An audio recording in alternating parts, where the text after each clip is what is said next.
Como criar grupo de WhatsApp?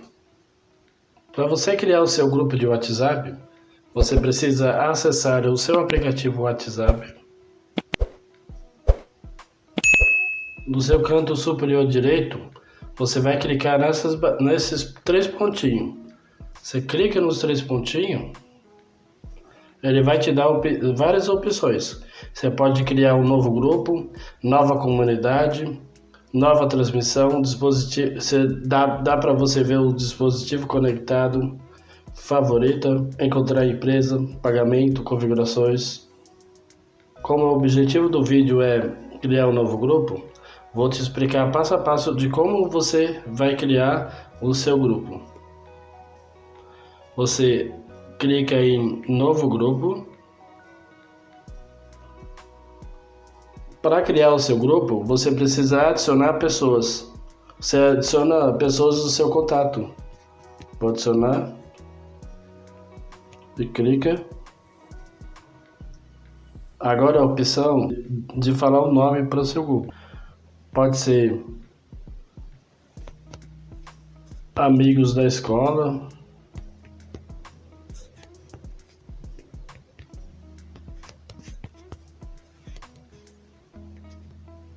adicionou um grupo e quiser adicionar um emoji, também pode estar adicionando um emoji.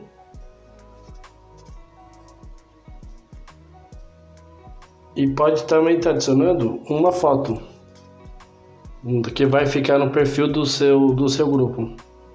Você vai escolher na galeria. Clique em galeria. Aí você escolhe sua foto. Como por exemplo, essa imagem tem a ver com uma escola, né? Aí você vai escolher essa imagem para ficar salva no seu grupo. Pronto, a imagem já foi inserida, o nome do grupo também. E para você finalizar o seu novo grupo de WhatsApp, só você clicar nesse pontinho verde, criando o grupo. Aí o grupo vai ser criado.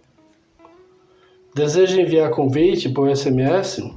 Se você quiser enviar convite por SMS, você pode estar compartilhando esse link de WhatsApp, que o pessoal vai entrar no seu grupo.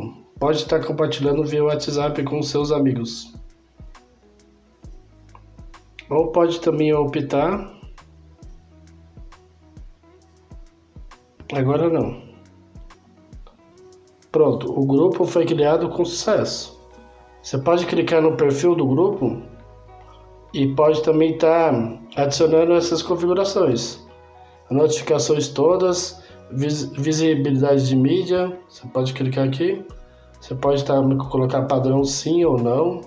Você pode também colocar permissões do grupo, como os membros podem enviar mensagem no grupo, foto ou etc.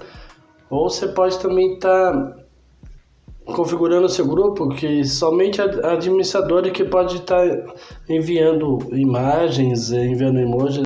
Gostou dessa dica? Deixa seu like e se inscreva no canal do Fê.